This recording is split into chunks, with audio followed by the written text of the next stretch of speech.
This podcast is brought to you by Commission on Elections. Time check, it's 4 in the afternoon. Welcome to our podcast, Pilipinas 2022, the presidential Diba. Traffic is light in the main roads of the Polic City at this very hour. I'm your host, Jessica Saha. And I'm Mike Enriquez Hill. It's a wonderful day today. And the 2022 national polls is right around the corner. That's right, Jessica. But have you ever wondered where the word election came from? No, I have not. Why? Do you know where it came from? Go ahead and share it with us. Well, it comes from the Latin word eligere, meaning to pick out. Then as time went by, it somehow turned into election. And then the French and English picked it up and borrowed it and came up the word elect. And I realized something. Most words that are English are derived from Latin. Well, isn't it obvious by now already? Today's podcast is all about the upcoming elections. Philippines, it's time for you to use your rights. Let's stand and vote for who's right and just for the positions this May 9. Who shall be our 17th president and the next commander-in-chief of the Republic of the Philippines? Now, speaking of that, we have three very special guests who are our potential candidates for the highest position in our country. Yes, these are VIPs. Let's not take too long and start introducing them. Let's welcome our first guest, known for its lugaw, a lawyer, and our current vice president. Mga kakamping, applause for Miss Lenny Robredo. Hi, good day everyone. Hi Mike, thank you so much for inviting me. Let's not keep our listeners waiting for too long and call the boxingero. So Miss Lani, you're running for the position of president. How do you feel now that the election is near? This time, there's no place for playtime. Clean work and public service is what our Filipinos deserve. Lugaw kayo dyan! Before we let you have your graceful exit, can we hear an ooh from you, Miss Lenny? This is a challenge from our online listeners. Ano ba naman yan? Sige. Ooh! Now let us welcome our second guest, a well-known athlete, a senator, and a billionaire. Para sa iyo ang laban na to, Manny Pacquiao! Hello everyone! God bless! Ipasok ang boksingero sa gobyerno. Simbagin ang magnanakaw! So Sir Manny, you were a professional boxer before. What made you interested in joining politics? I don't want them to experience the life I had before. With God's grace and guidance, in 5 years, wala nang pulubi sa Pilipinas. Promise, that's it. Mr. Pacquiao, our online listeners are challenging you to say, "Ay okay!" In Ay, 3, 2, 1. Ay okay! Daghang salamat! Now, our third and final guest is the son of late dictator Ferdinand Marcos, once a lawmaker and now we're running for the highest position. Shower us Puto Bongbong, Mr. Bongbong Marcos. Sir, we're glad you're able to join us on our podcast. How are you and with your family's ill-gotten wealth? Thank you. It's a pleasure to be here, Jessica. I would like to answer that later on our podcast. For now, I bought puto for all of you. Perfect! Commercial break muna tayo. Well, before that, Mr. Marcos, our online listeners are challenging you to say Charis. Our challenge is to light the mood before we go to serious debate later. Mr. Marcos? Sure. I'm not killing the joy here. Hawak namin ang Yamashita treasures. Charis!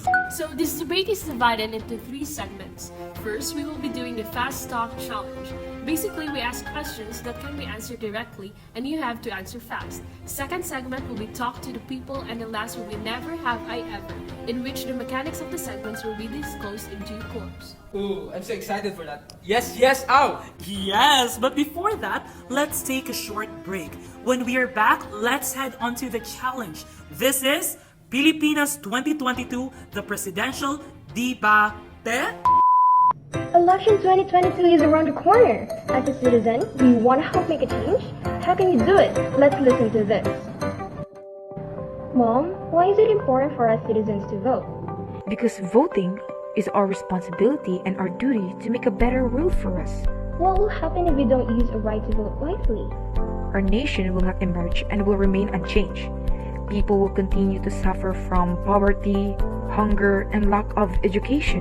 Illegal activities will also keep on happening if not governed well. And the voices of people will never be heard. That's why choosing good leaders is very important. So we should vote for leaders who know how to act and listen, right? That's right! One wise vote can change thousands of lives, including our nation. And now we're back. This is Pilipinas 2022, the presidential Diba. Should we now start the first challenge? Yes, ow! This is Fast Talk. Each candidate is given 45 seconds to finish all the questions. So we're going to ask the questions and you'll answer it alternately. Let's start from Ma'am Lenny, then Sir Manny, and then Sir Bongbong Marcos. When you hear this sound, our segment is up. Alright. Timer, start now! Miss Lenny, maganda o matalino? Of course, maganda. Matalino na ako eh. So you are saying, kulang ka po sa ganda? I choose to be quiet. Ilugaw na lang natin yan. Sir Manny, bags and shoes ni Jinky o serbisyo para sa Pilipino? A way through Jinky's heart is through her bags, ika nga. Pero Jinky, wala na muna tayong Chanel at Gucci. Serbisyo para sa Pilipino, unahin ko. Mr. Marcos, magnanakaw o sinungaling? I don't think both choices are appropriate to have. But why do you and your family have both of those traits? This assumption has been circulating for more than a decade. I think I have explained myself and my family about this issue. Enough na po. Puto po kayo dyan. Miss Lenny, lights on or lights off? Diyos ko po, ano bang klaseng tanong yan? Pag natutulog po. I prefer lights off. Mas nakakatulog. Mas nakakatulog ako ng mahimbing. Mr. Manny, ABS-CBN or GMA? With all due respect, sorry po, mayaman po kami, pero wala po kaming cable kaya di ko po alam which has better production. That being said, I bought a whole Netflix franchise when I got bored.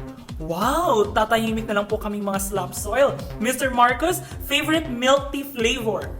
Durian and balot. Mike naman. You're making me crave. Wow, that's weird flavors, huh? Anyway, Miss Lenny, what is your pet peeve? Pet peeve ko siguro, dogs and cats. Huh? Ay, okay! Mr. Pacquiao, zodiac sign. Cancer po. Unfortunately, I have tonsil and HIPAA also. Sir, there's no tonsil and hep on the astrological signs. Mr. Marcos, favorite color? Royal blue to represent trust and intelligence. Wow, that was a sizzling fast talk. Speaking of Mr. Marcos' favorite milk tea, I want to try the durian flavor. Maybe we should have a commercial break first. You're right, Jessica. Ikaw talaga lamon ka ng lamon.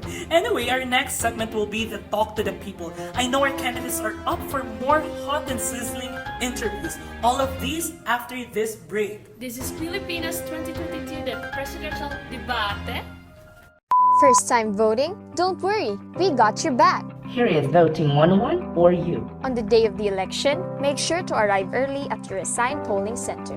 Remember to bring your voter's ID or a valid ID and the list of names of the candidate you will vote for. Proceed to the Voters Help Desk to obtain your present number and look for your name from the computerized voters list at your assigned present. During the voting process, you get to have your ballot secrecy folder, and marker. And remember, this must not be brought outside the precinct. Cameras are not allowed. And talking is also not allowed. Do not overvote, but abstaining is permitted. You must shade the entirety of the oval in correspondence to your candidate of choice. After filing, insert your ballot in the vote counting machine. Take your receipt and verify your vote. And lastly, your finger will be marked with ink. And you're done! This commercial is brought to you by Commission on Election. And now we're back. Thanks for staying and tuning with us. This is Pilipinas 2022, the presidential debate. Mike, let's not keep our listeners waiting. Welcome to our second segment. This is Talk to the People.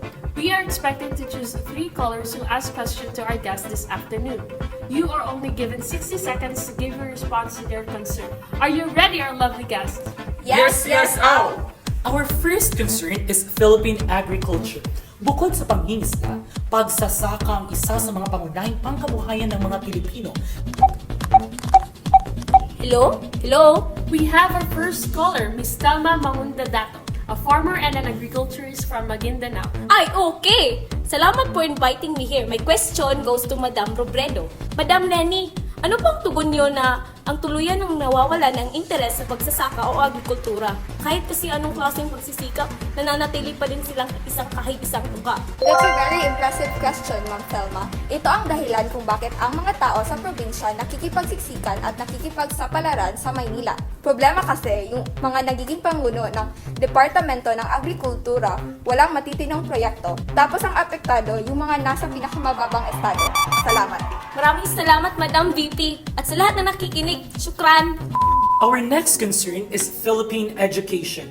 Survey says learners are not learning enough with our education system. On call is a parent of a grade 7 student from Cebu, Ma'am Melinda Cruz. Maayong hapon, ma'am.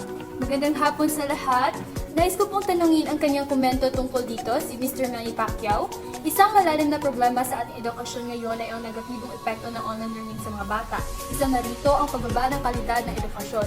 Sir Manny, kami na siguro pong mga magulang ang sumasagot sa kanilang module. Fighting for valedictorian nga po ako eh. Maraming salamat po, Belinda. Una sa lahat ay congratulations at ikaw ang valedictorian sa klase na anak mo. Of course, these are extraordinary times. Nagmamanifest pa rin ang education system natin at hindi talaga handa. Ikita kung positive na kahit na ang daming kakulangan ng gobyerno para dito sa edukasyon natin sa gitna ng pandemya, ginagawa nila ang lahat para hindi sila maiwanan, para makapasok sila sa school. Salamat. Thank you so much, Mr. Pacquiao and Ma'am Melinda Cruz of Cebu. I hope our students can experience amazing face-to-face classes soon. Fingers crossed for that. Our last caller is from Batangas. She is Miss V. Rizal, a resigned nurse. Our third concern is our healthcare system. Good afternoon, Miss V. Magandang hapon po. I will reach my concern to Mr. Marcos. Ang mga nurse ang itinuturing nating mga bayani lalo na ngayong panahon ng pandemya. Pero sila rin ang may pinakamababang sahod. Kaya nararapat lamang na mabigyan sila ng sapat at karampatang benepisyo. Ano po ang inyong Magandang tanong po yan, Miss V.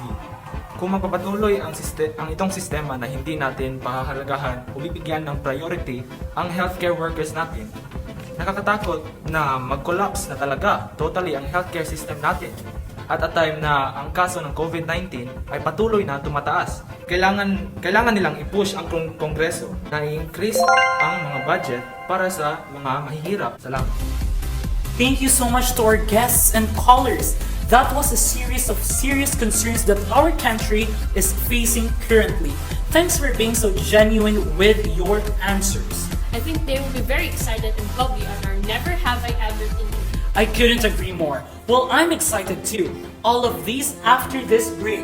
This is Pilipinas 2022, the presidential Debate.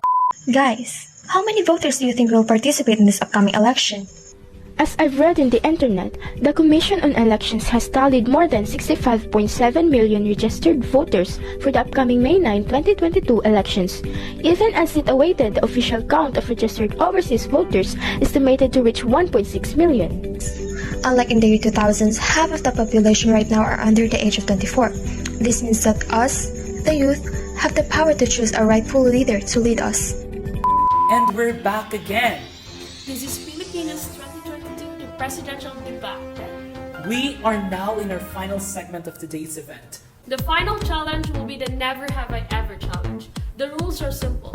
We will be asking questions and you guys will answer whether you have or never have. So simple. Indeed. Mike, can you start the questions? Yes, Jessica. First question. Never have I ever stolen anything. Diyos ko po, never. I think may winner na tayo. Di ko naman sinasabing si Marcos. Sir, nakakalungkot po ang reaction nyo. But never po. Fur. Stick. Next, never have I ever graduated from college.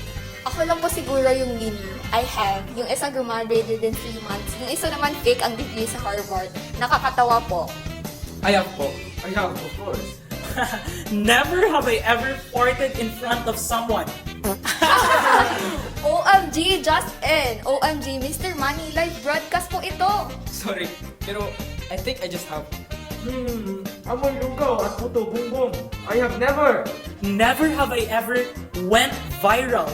I have. Nasa Twitter po, #AlterLenny. I post my platforms there often. Like and follow! Happy New Year, everyone! I have. Never. Logi lang po akong tao.